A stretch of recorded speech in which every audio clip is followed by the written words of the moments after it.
Welcome to Massey College. Bienvenue au Collège Massey. My name is Nathalie Desrosiers and I'm the principal of Massey College. And it's my great pleasure and privilege to welcome you at Massey for this very special discussion tonight. It's part of the series Massey is Missing COP26, and we'll have the privilege of having a fireside chat with the Honourable Steven Guilbeault. But first, I want to acknowledge that Massey College is built on Indigenous land, the land of the Huron-Wendat, the Seneca, and the Mississaugas of the Credit. We acknowledge their stewardship of the land and are grateful for the opportunity to continue to do our work here. I'm pretty excited tonight. Merci beaucoup, Monsieur le Ministre, d'être ici. It's wonderful to be here at Massey and preparing and thinking about climate change and the importance that the Massey community give to the issues of climate change, how much it's important to many of the work of many members of the community, and how we want to make our small part in contributing to ensuring that Canada is well prepared for the COP26 that's going to take place in Glasgow.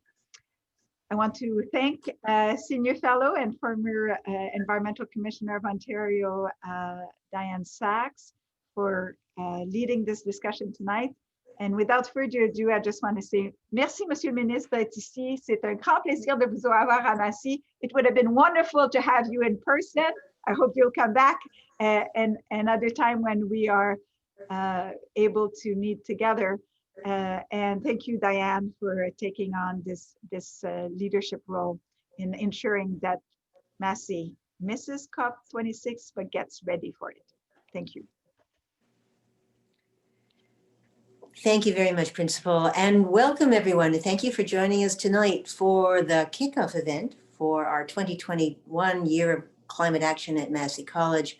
Massey is Missing COP26.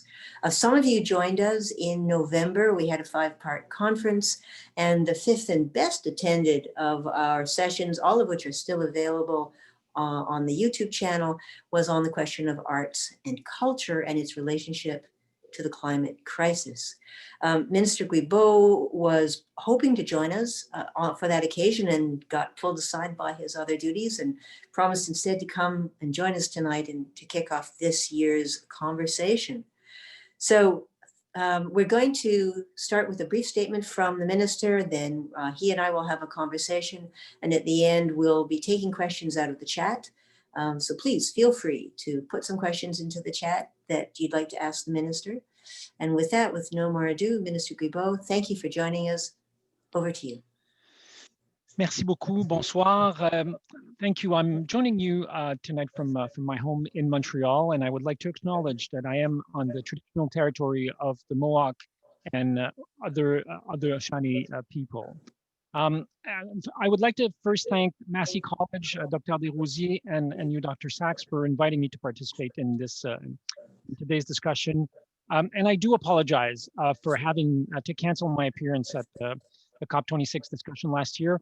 I was able to attend, but I have the best possible excuse I could have. I was asked to join the Prime Minister for the unveiling of Bill C-12, which we will be talking about tonight, which is our government new legislation to ensure Canada's effort to achieve net zero emission by 2050. I'm sure that many of you are familiar with the bill. As well, as you may have seen just prior to Christmas, the Prime Minister, Minister of Infrastructure, Catherine McKenna, Minister of the Environment and Climate Change, Jonathan Wilkinson, and myself announced the federal government new climate plan, and I would be happy to answer questions on that as well. The COVID-19 pandemic continues to impact our daily lives, and Dr. Desrosiers, I would have loved to be there in person, and yes, let's take a rain check on the in-person meeting. But certainly COVID has disrupted economies and turned government priorities upside down. As you may well know, the arts and culture sector has been especially hit hard. Restrictions on large public gatherings, the shutdowns of theaters, artistic venues, museums, and other cultural spaces has resulted in loss in revenues.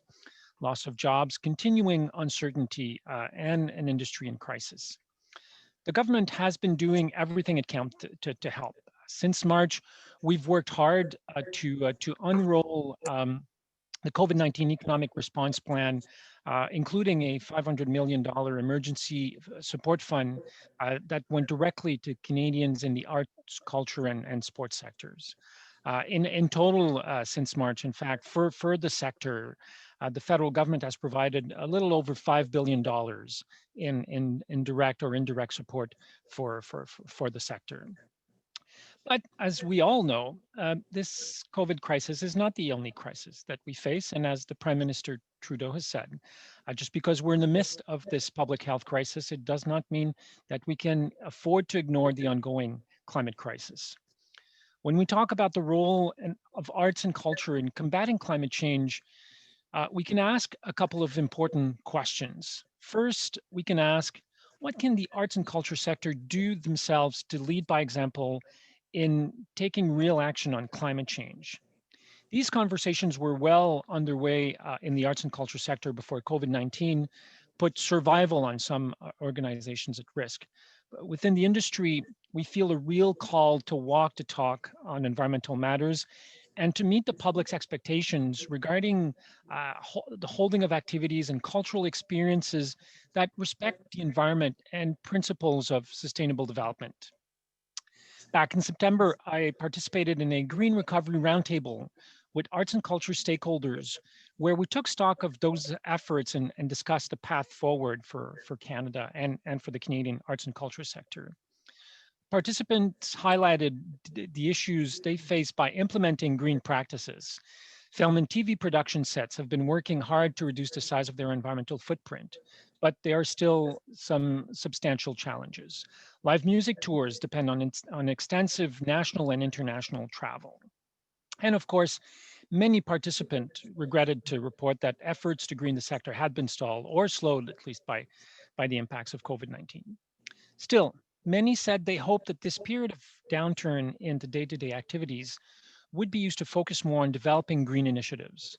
There's also a lot of discussion about the need for concerted action by the entire sector in partnership with the government. At this roundtable, we also asked ourselves a second question about the role of arts and culture in climate action. What can arts and culture do to promote climate action more broadly in our country? And there is no question that arts and culture are a powerful platform for change. Artists and creators have always been at the vanguard of social change. Many artists and creators are already passionate climate activists. I've worked with many of them, and their art is infused with moving messages that promote climate awareness and inspires calls to action. They know how to talk to our hearts better than anyone. There's also a desire from the industry as a whole to promote education, information, and motivation. I really spoke with a fascinating British organization called Julie's Bicycle. You should look them up if you don't know them already. They have implemented many years ago already in the UK an impressive model of awareness raising and mobilization to act on climate change and environmental sustainability throughout arts and culture. In fact, we're working with them and many others to prepare an event for COP26 specifically on that. In my previous life, I was an activist and an ecologist. I guess I still am an ecologist. A bit of a different day job now. But I was very happy to be appointed Minister of Canadian Heritage and to work with a sector that is so very passionate about the well-being of our planet and that seeks to put this at the center of its activities. I'm proud to see museums across Canada commit to the task of educating Canadians about climate change through created climate exhibits and other educational programs, especially when you learn that they are the most trusted institutions in our country. As Minister of Canadian Heritage, I consider the responsibility for the environment and sustainable development to be part of my mandate. Indeed, this responsibility rests with all federal ministers, as each of our mandate letters expressly states. This, I think, is the most important message of all. Climate action must be a priority for all of us at every level of government, throughout every sector of our economy and our society, and in every community.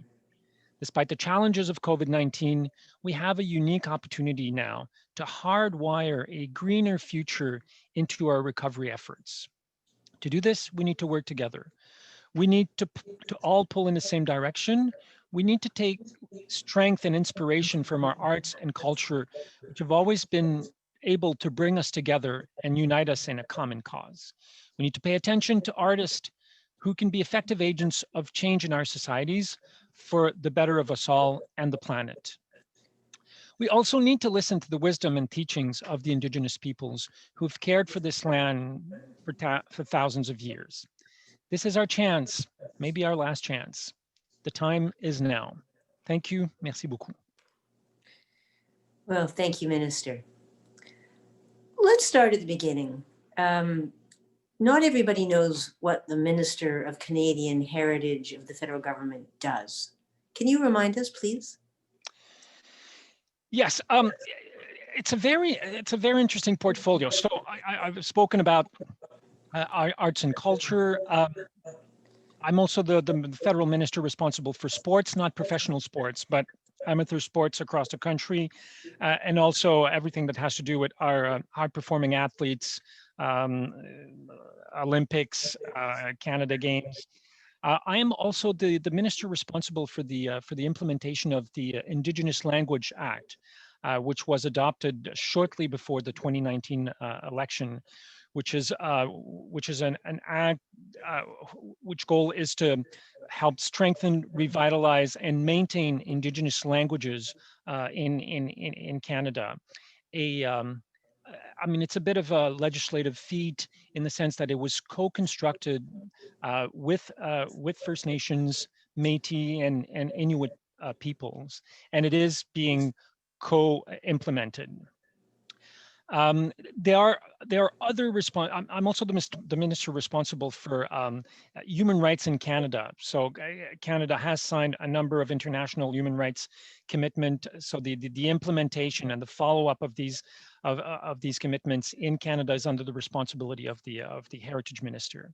So it's a very wide-ranging array of issues. We tend to look at arts and culture, which is obviously at the very core of the ministry, but there are a number of other very interesting things that I'm tasked with. Well, at least you're never bored at work. Indeed. So you mentioned in your intro both of the key areas of the arts and culture in relation to the climate crisis, both reducing their own footprint, but more importantly, the impact that they have on public understanding of the climate crisis and public support for strong action. Like you, I spend a lot of time thinking about how to communicate with the people, in my case of Ontario, about climate. And one of the things that's really been quite obvious in the 45 years of my career is that laws and lawyers and scientific data just don't get very far in making people feel an issue is relevant to them. And it's that emotional connection with the crisis and with the ways forward that interests me particularly about the role of arts and culture. Can you give us an example of a Canadian artist or cultural institution that you think is doing a particularly good job in leading the way on public awareness of the urgency of climate action? Well, you're totally right, Dr. Saxe. It's interesting because our government prides itself on saying, when talking about things like COVID, our response is guided by science, and we're saying that about climate change. But for the longest period of time in Canada, and it's a very global it's governments, it's NGOs. I was in the NGO sector for 25 years. I can testify to the fact that we communicated really badly on climate change. We talked about percentages and targets and parts per million and stuff that most people don't get.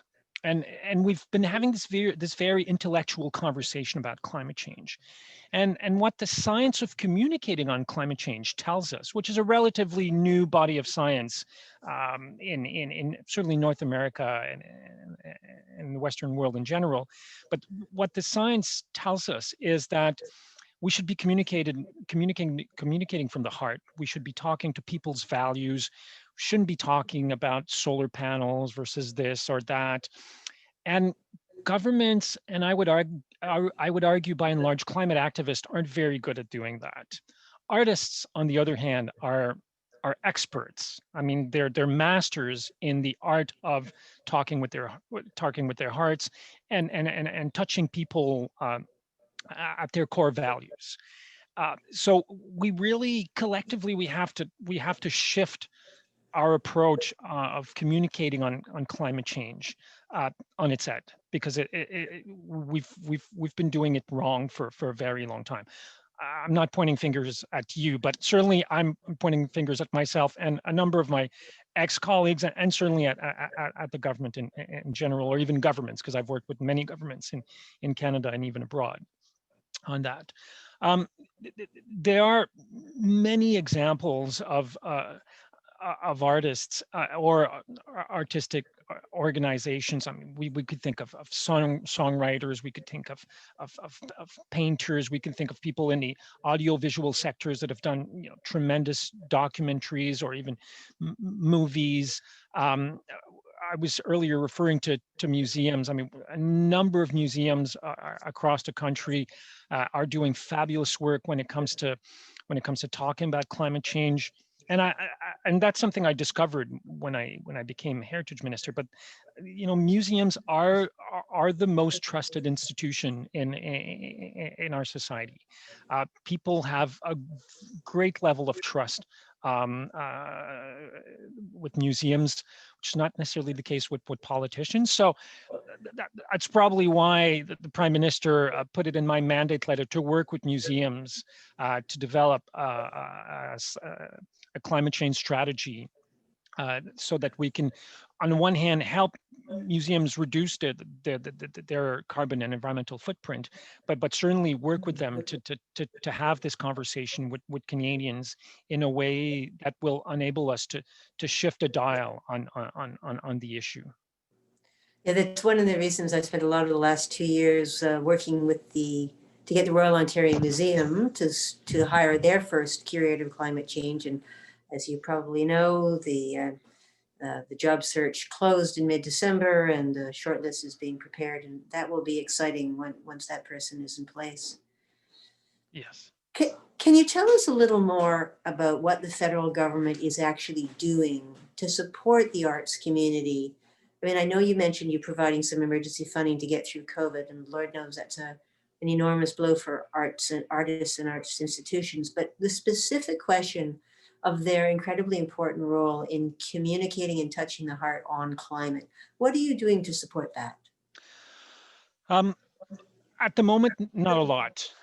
Frankly, over the last 10 months, most of our attention was diverted to helping them make it through the crisis, and in doing so, the government, my team, and I really looked at the arts and culture sector as an ecosystem.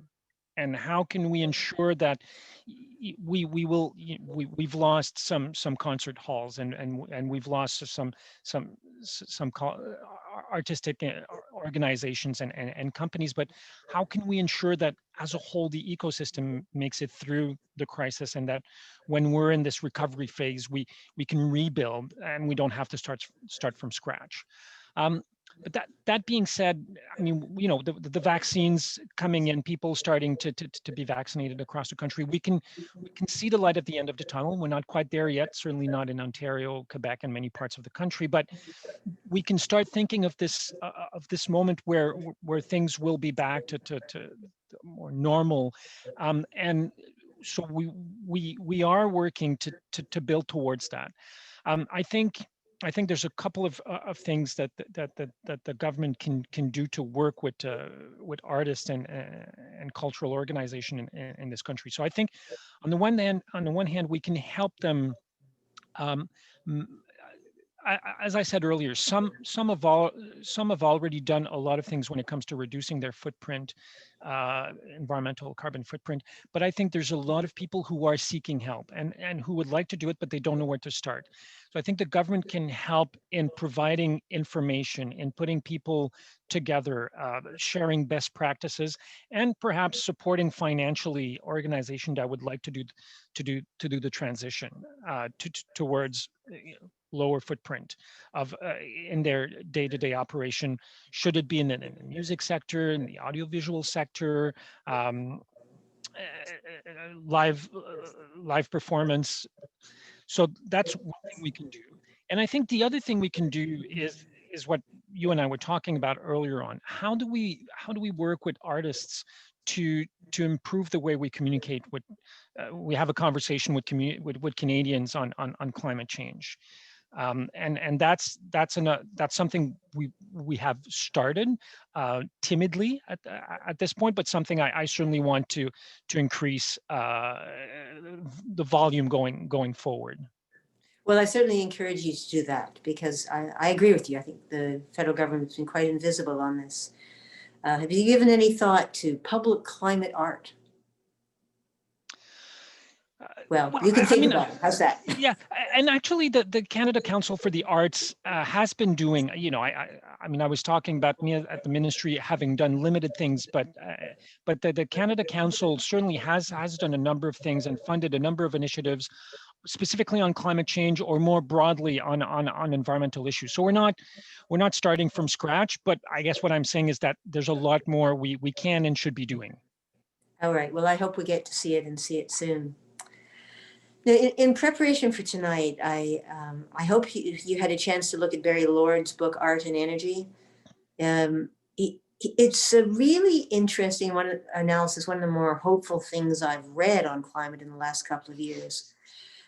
Barry Lord's argument is that each society's culture is heavily influenced by the form in which it obtains its basic energy. And in particular, he predicts that our current culture of conspicuous consumption is driven because we have been built on oil. And that as we move to an energy system that is based primarily on renewables, that our culture will shift to something where what we prize is not consumption, but stewardship, what we protect. What do you think of that idea? It's a very interesting concept, and I mean, renewable energy is something I worked on quite a bit in my previous life and continue to pay great attention to in my current life. One of the fascinating aspects of the energy transformation we are seeing is that we're moving away from this very centralized energy system, which relied heavily on a combination of fossil fuel, nuclear energy in some places, and to a more distributed energy system where, you know, people will have solar panels here, we'll have wind parks there, we'll have geothermal energy. I was involved in the creation of the Maison du Développement Durable in downtown Montreal, which is one of the commercial building with the lowest environmental footprint in Quebec, because the building uses geothermal energy in downtown Montreal. And as we move towards that, I mean, what we will see happening is that people will become their own little producers of energy, and it's a mind shift. It's a total mind shift from, you know, switching the switch off the wall and not really often asking a question. Well, how does this electricity comes to me? And when you're actually the one in part producing it, or you have to maintain your solar panels, you have to maintain these things.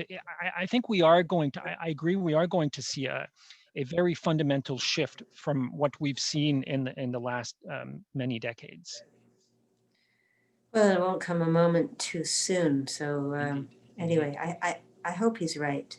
One of the other things that Barry Lord argues is that in that transformation, the artists are the, the scouts at the front, and that we will see what's coming more by watching what artists are doing than by watching what politicians are doing. What do you think about that? I agree. I mean, I've already alluded to this earlier on in my presentation, but they are at the vanguard, and many of them have been doing it for a very long time. And I'm really thrilled to be in a position that I am now, to be able to be at this vortex of environment, climate, and arts and culture. And I'm hoping that I'll be able to devote more and more time to bridging these worlds, which I haven't been able to do a lot of in the last year for obvious reasons. But as we emerge from the crisis, I'm certainly I will be devoting more time to this. It's a really important opportunity. One thing that I've noticed when I started traveling around giving climate talks, people didn't realize how much trouble we were in and needed to be shocked. Now what I find is most people know how much trouble we're in and feel terribly frightened. Mm-hmm. So are looking for some reason for hope. And when I look at the arts that I've seen, Ed Brzezinski's photos and his film and books like The Greenwood and so on, they tend to be powerful dystopias rather than giving a vision of a climate future and how we could get there. Do you see examples, or can you tell us any examples of artists that are showing a positive way forward? Absolutely. I mean, it's true that there's a range of artistic views and perspective on the environment and climate crisis, and some will tend to attract our attention, rightly so, to the problem. There's an organization in New Brunswick called the New Brunswick Conservation Council, which has developed a series of very interesting videos where they actually they looked at this climate communicating science that has been developed so there's a video about fly fishing, and there's another video about gardening, and there's a number of them. So they've worked really to talk to people's values in communicating on climate change, and talking, yes, about the problem, but also about the solutions. And so it's activists working with scientists, working with artists that have worked to put this together. And I think we need to do more of this going forward. This is one of many examples. I mean, you have organization rock bands that have created their environmental foundations, that are funding in environmental projects, tree planting. There are some in Quebec, some in English Canada, and I think we will see more and more of those going forward. Good, because I think we all could use a bit more hope here. Given your mandate both for arts and culture, including climate, and for Indigenous languages, what can you tell us about Indigenous climate action? Well, Indigenous people have been climate activists for thousands of years. We have much to learn from them, and I think that's what we're seeing. I think in not too distant past, environmental groups would talk to environmental groups, and Indigenous groups would work together, and there wasn't really a lot of overlap and a lot of conversation.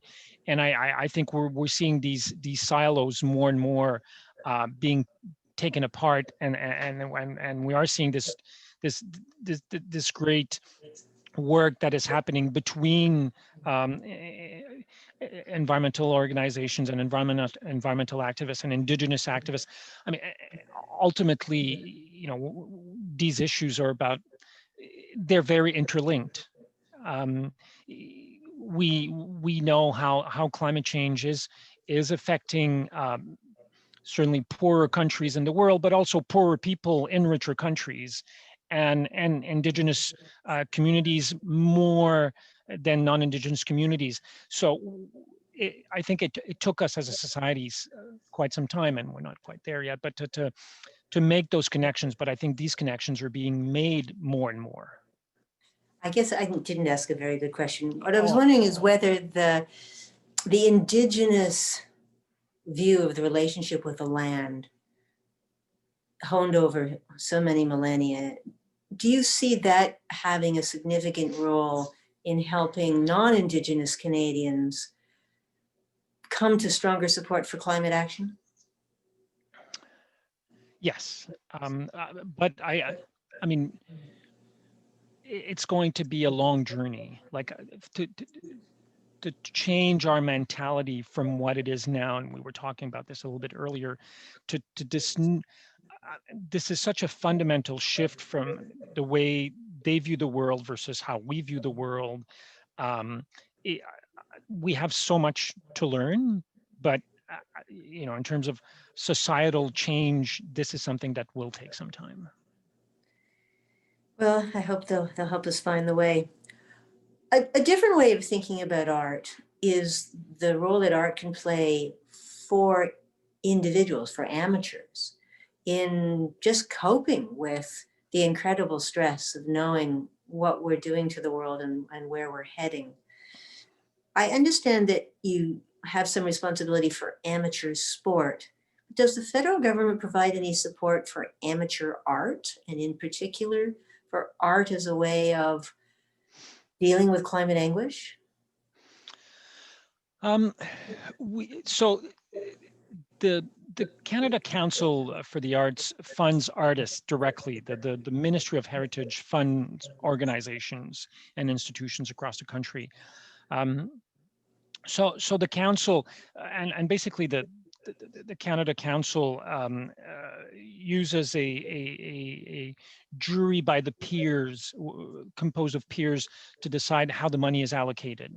So it's actually not bureaucrats, not politicians who decide how the money is allocated. I'd have to look if they have a specific program for amateur art. I'm not sure. Okay, sorry, go ahead. In terms of the second part of your question, I mean, we don't have, there's no specific program to fund artists to help us cope with the impacts of climate change, but we have, well, the Canada Council has programs to fund environmental artistic work or climate change related artistic work. So it's not specific to what you're saying, but it certainly doesn't exclude it. And as I was saying earlier, I want the Ministry of Heritage to start funding more and more environmental activities in the arts and culture sector. Right, and maybe even for amateurs, so who knows? What do you see as the role of the commercial, the profit sector, the film and TV industry in terms of climate awareness and building support for strong climate action? Well, I mean, I think, you know, what we're seeing in this sector, as in many others, is I think we can talk about a bit of an epiphany that the private sector is having on the issue of climate change. You and I have been doing this for a long time. You more than me. You said 45 years earlier. I've only been doing it for about 25. But let's go back to when I started. There weren't a lot of companies out there talking about climate change and climate responsibility and climate liability when it comes to an investment. And now we have major investors in Canada and the US and elsewhere around the world, divesting from certain sectors because they're saying, listen, you know, the climate risks are just too high. We can't do that anymore. And I think this is something we're also seeing in the arts and culture sector, where the private sector of or the private component of this sector is saying, okay, well, we want to be part of this too. So they have a very important role to play. And that was a bit of a, I mean, I said I was really happy when the Prime Minister asked me to be Heritage Minister, but what I didn't say is that initially I was surprised. And I said, oh my God, you know, I mean, I'm not an artist, I'm not an art expert. But I think the Prime Minister thought that an activist could probably do a good heritage minister, because artists are activists, but also probably realized that the sector wants to be part of the solution on environmental and climate change, and having a climate activist as heritage minister would be a way to bridge this. So when I started meeting people, that's what they told me. We're so happy to have a climate activist as heritage minister, and I got that from artists and from smaller artistic or cultural organization, but I got that from bigger and, you know, private sector cultural organization. We're saying we need to make this shift. We need help. We want to do it. Can we work together? Well, that's great news. And hopefully we'll see climate films that are more accurate than Independence Day, but there we are. That was a while ago. That was a while ago, for sure. Can we talk for a minute about the other side of your mandate, the sports world? Sports is also an area that really touches people's emotions, and is important for many people for their mental and physical health, and is also being affected by climate, especially the winter sports folks. What kind of changes do you see in the sports world, both in reducing their own footprint and in changing the story that they tell the public, that might build support for climate action? You're right. Our athletes, just like our artists, have this way of inspiring us. And we've seen it actually through the pandemic, how they've really stepped up to the plate in very difficult conditions to help lift the spirit of Canadians through these very difficult times. So I want to work with the sports sector, and the sports sector is very eager to be part of that discussion and that movement around climate action and environmental stewardship, because as you point out, many of them realize how their sports, I mean, especially in the winter, but not just, you know, you can be a runner and having difficulties practicing your sport in the summertime because it gets so hot in many of our cities because of climate change. So this realization is happening also in the sports sector, and they're very eager to help, to lend their voice to this, and to talk with Canadians about this issue of climate change and climate action. And does the federal government have any programs yet to support climate communication, climate awareness in the sports sector, or is that something still to come? Still to come. All right, we'll be watching. Yes, I know. Now, on yet another different part of this, I remember when tobacco companies were big funders of public events and entertainment events, the fireworks in Toronto and so on.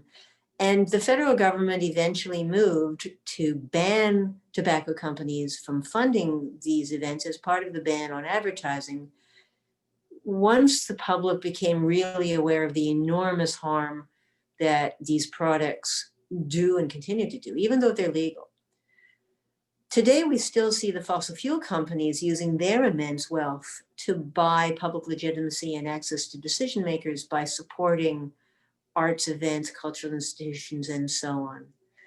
Given the extreme importance of the climate crisis and of changing our cultural attitude to these fuels, do you think we will at some point see the same change that we saw with tobacco, where the government makes that kind of advertising illegal?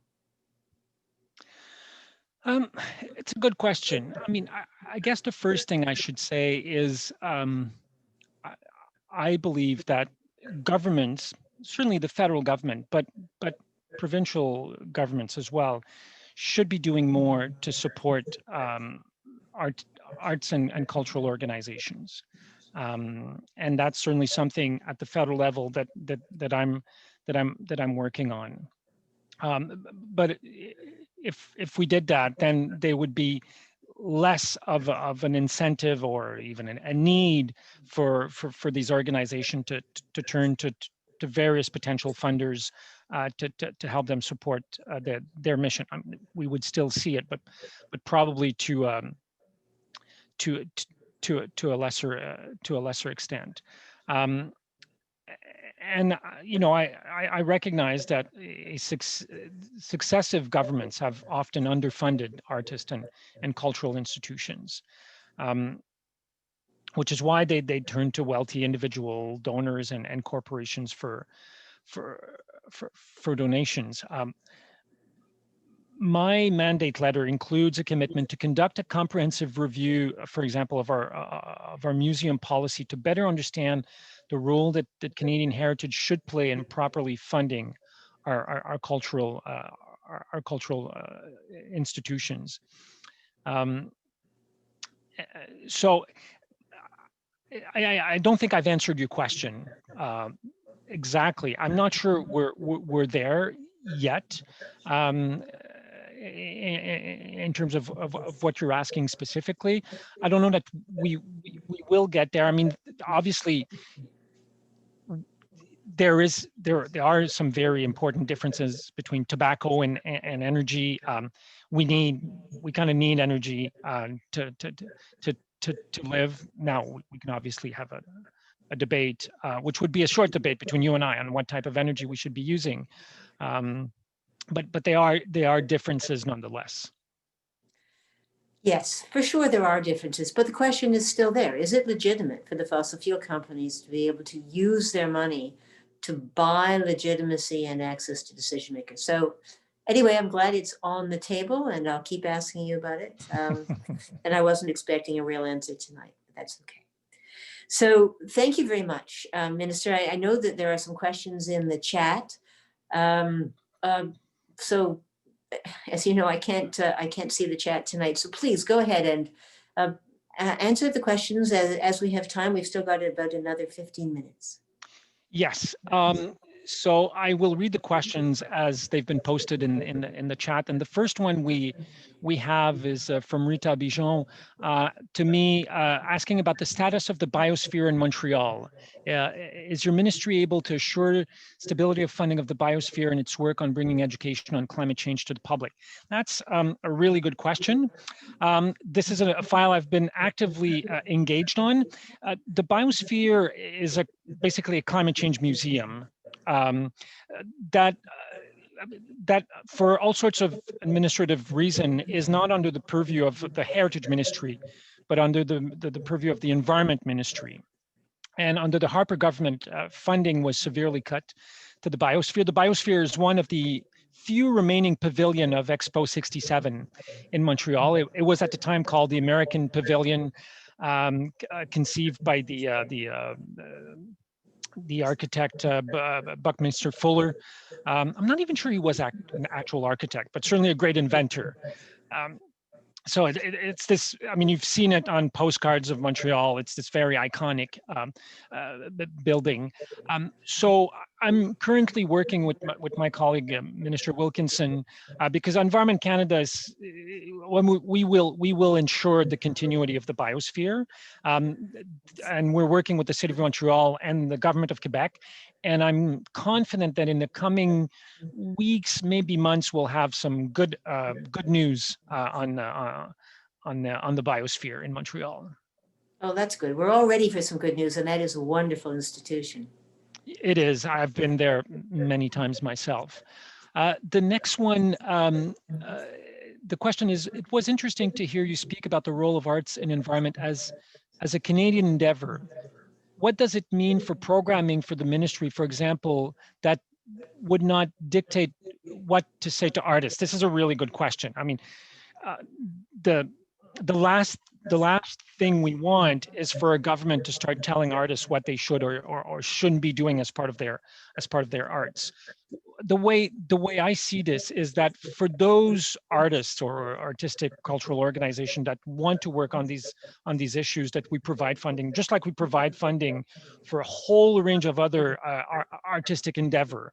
But this is an important point. Like we shouldn't be deciding as government what is or isn't done in terms of art. But for those who want to do this, we should provide them with the opportunities to be able to do that. Yeah, makes sense. The next question from Paul Gallagher. Greta has done more to raise the alarm and get out the message more than any artist. She talks with her heart, her feet, her voice in several languages in different countries and at her school.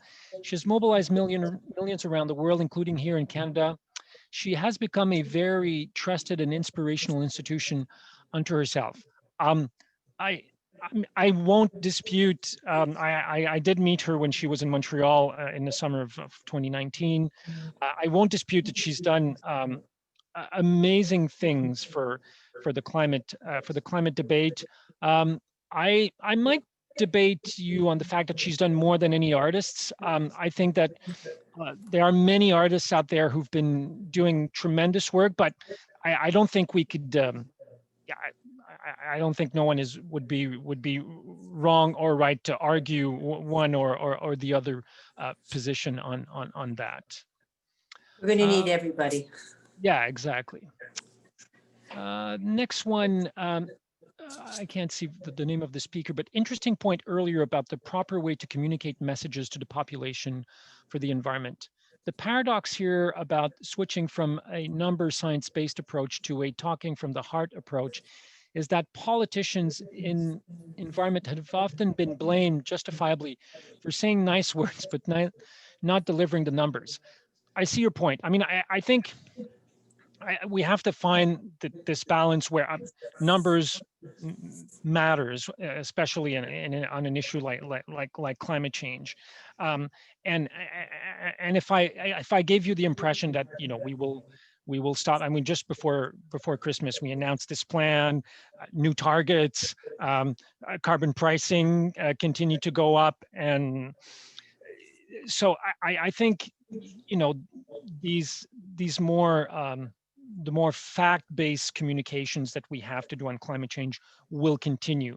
But I guess what I'm saying is that there needs to be this other way of communicating to Canadians that's more value-driven than this very intellectual debate about the issue. But you're right. I mean, we can't just brush aside numbers and things like that. That's a valid point. I agree. Next one. Okay, I'm sorry. The Dr. Saxe, can you give us the title of the book you mentioned a little bit earlier on, which I have not read actually? Okay. The Art of Energy by Barry Lord.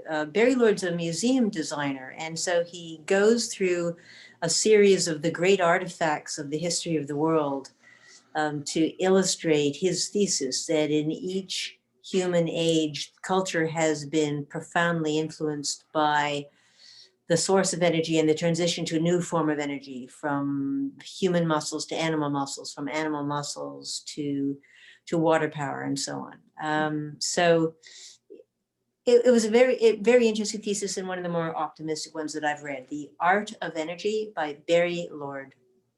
Thank you. Next one is from Christine Piros.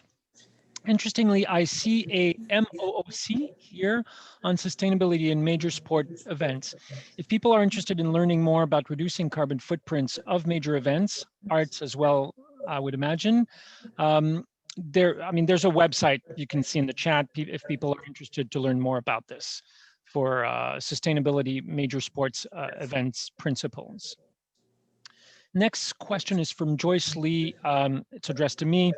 Natural Resource Canada is doing a survey of museums' carbon footprint and energy use right now. Will your office collaborate with them to get an Energy Star score for museums? This could go a long way to create a pathway towards carbon neutral museums because of their exceeding long life. Yes, I mean, as part of our museum national policy on museums, this is something we will be looking at, absolutely, and working with other government ministries. Totally. And I hope encouraging them to put it on their website. Yes, totally. The other question is from Milan. I can't see the family name here. One element of an integrated 24/7 global culture is that people end up using the lives of celebrities as a benchmark for their own affluence and environmental impact. Can anything be done to combat the way everything in the media is unrealistically selected for the best, leading to people feeling irrelevant and discounting their own choices? That's... I mean, I think we need to invest in education and well, I mean, I guess I'm not sure the government should be in the business of doing that, of doing or trying to do that. But I think what we can do as government is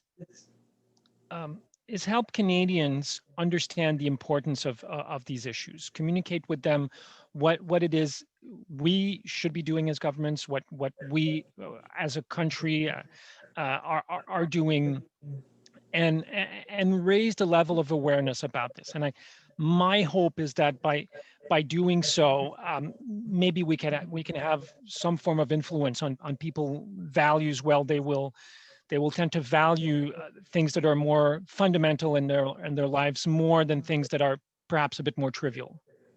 Well, Minister, with all due respect, I think this is an area where your government really does have an important responsibility. We've been hearing for years from media, and particularly the print media, how they are suffering because their ad revenue is being scooped by American big tech, which doesn't pay taxes and doesn't support media. And so we get the media going to lowest common denominator journalism to get clicks to support themselves. So that certainly is an area where it's high time that draining off of ad revenue, allowing Canadian companies to deduct the cost of ads that they pay to American companies is destroying a lot of our local print media. So that's an important area where you could make a difference. Well, viewed from that perspective, I'm happy to tell you that I have announced that we would be tabling legislation to ensure that Facebook and Google do their fair share when it comes to supporting Canadian media. The reality is that these two companies have basically taken about 90% of the ad revenues that was traditionally available to Canadian media, and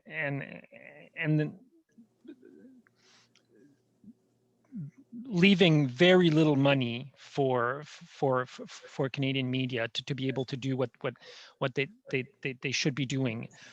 There's a handful of countries in the world that have moved forward on legislating this. There's really only two examples. There's Australia, and their legislation is not quite in force yet, but will be soon, and France.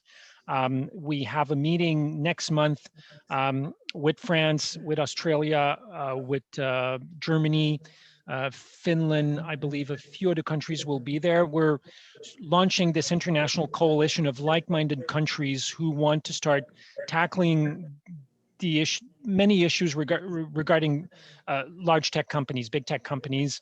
I introduced a bill just before Christmas that will make sure that on the cultural side of things, the tech giants are doing their fair share. So that Netflix and Amazon Prime and Spotify of this world will need to invest in Canadian cultures in a way that they're not doing now, to the same level of efforts that Canadian broadcasters have been doing and supporting Canadian artists and Canadian cultures for decades. So I started tackling this issue, but not all of it, but it's coming. All right, and print media too, I hope. Oh yes, oh yes. Media by and large, not just electronic. And frankly, I mean the difference between the Globe and Mail's website versus the CBC or Post Media's web, like that distinction between print and non-print is becoming a bit blur. So what we do for media, we should do for all media. But that's just me. Well, okay, good to hear. How are we doing for questions? We have quite a few more. I'm not sure we'll be able to go through them all. Well, maybe you could pick two more. Two more. Let's see. Okay, here's a good one. What would be success for me as Heritage Minister concerned about climate change? That's a big question. I mean, as Heritage Minister, well, I said it earlier in my remarks, but I think it's important to reflect upon it for a minute. There are only two things that are in every single mandate letter that the Prime Minister has given to each of his cabinet ministers. Two things that are common to every single ministers. And the first one is reconciliation with Indigenous peoples, and the second one is climate change. Never before in the history of this country, we've had a Prime Minister tell all of his ministers, you're part of this. It's not just the Environment Minister or the Environment Ministry that's in charge of doing that. I mean, yes, that someone needs to coordinate the action, but you're all responsible for parts of this. And I think this is as an environmental activist, this is something I have worked for a very long time. I kept saying for a number of years, we can't, and many of my colleagues as well, you can't hope to solve an issue, such a complex issue with ramifications in so many different parts of our society, like climate change, if it's the sole responsibility of environment ministers and environment ministries in governments around the world. The finance minister has to be on board, the economic minister has to be on board, the treasury board has to be on board,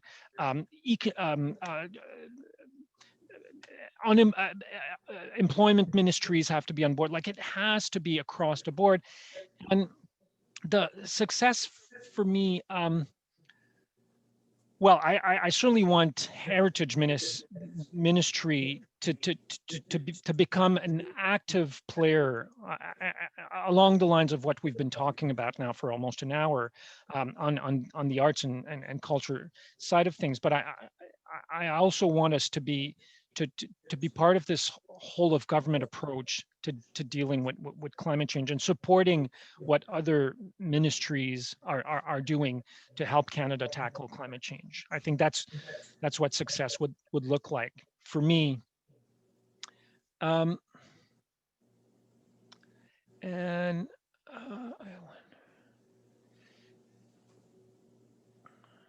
I'm trying to find a there's a question about CBC, Radio-Canada, which we haven't talked about. So maybe there's a lot of questions there. It's hard to only pick one, but let me take the one on CBC, Radio-Canada. So it's a Canadian cultural medium whose funding keeps getting chipped away. Is there any federal commitment to significantly restore and up its funding? Well, you should know that in 2016, I wasn't there, so I can't take any of the merit. But one of my predecessors, Melanie Joly, through the budget of 2016, made an historic investment in the CBC, the single largest investment in the history of the CBC, which was able to compensate all of the cutbacks that had happened under the previous government before us, which shall remain nameless for now. I don't have to go into politics here tonight. So that was important, but I agree. I think we should give CBC even more CBC and Radio-Canada even more resources to be able to fulfill its mandate as the public broadcaster. I totally agree with that. Yes. Well, amen to that. So, Minister, we'll send you the other questions that are in the chat. If you get time to give us a written answer, we'll post them with the recording of tonight, because I know people really appreciate getting those answers. So if you can get those to us, that Oh, would yes. be much appreciated. Well, thank you very much, Minister, for joining us tonight, and to everyone who has joined us tonight, who's listened, who's provided their questions. We're really glad to have so much interest in this exciting and important topic. This is, as I mentioned earlier, the kickoff for our year of climate action at Massey College. Please keep checking the Massey is Missing climate page for future events. The very next one is the afternoon of January 28th. We're going to have a really exciting opportunity for a all afternoon role play, a chance to experience firsthand what the major international climate negotiations are like using the outstanding climate simulator En-ROADS. There's a limited number of spots, and I don't even know whether this game's been done in Canada before, but we're doing it now, and it'll be great to have you there. And then we'll have another event, hopefully at least every month until COP26 in November. And we are hoping to help, again, build public support for strong climate action so that when Canada goes to COP26, hopefully we'll have a strong position to present. Thank you, everybody, for attending. We will be posting this on the Massey College YouTube channel, hopefully in the next couple of days. And we look forward to you joining us for other Massey climate action events. My name is Dianne Saxe. Thank you so much for joining us tonight. Best wishes to everybody. And listen, 2021, hopefully will be a better year. Thank you very much. Good night, Massey. Merci.